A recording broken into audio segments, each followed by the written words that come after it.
Welcome to our channel. Today we how to log into ProLaw detailed guide step by step clearly. First, open your preferred web browser. In the address bar, type the ProLaw login URL and press enter. Wait for the ProLaw login page to load completely.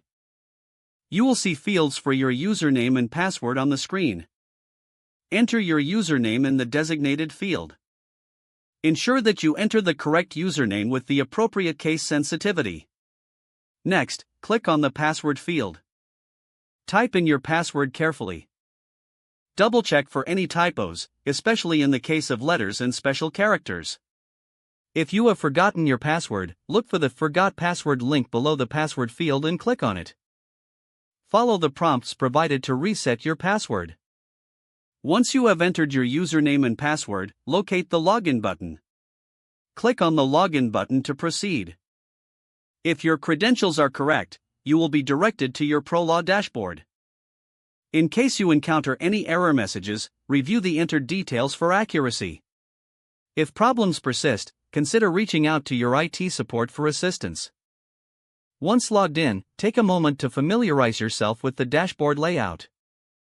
You are now successfully logged into ProLaw and ready to begin your work. If the page does not load, refresh the browser or try again in a private or incognito window.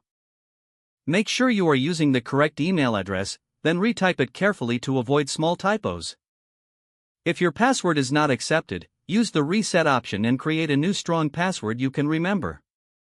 Check your spam folder for verification or security emails, then complete any requested confirmation steps. Enable two-factor authentication if available to improve account security and reduce unauthorized access risk.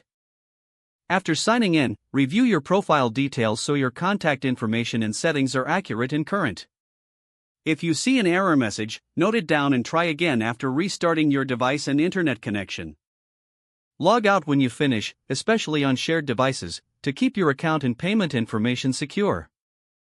If the page does not load, refresh the browser or try again in a private or incognito window. Make sure you are using the correct email address, then retype it carefully to avoid small typos. Don't forget to like this video and subscribe to our channel for more step-by-step tech guides.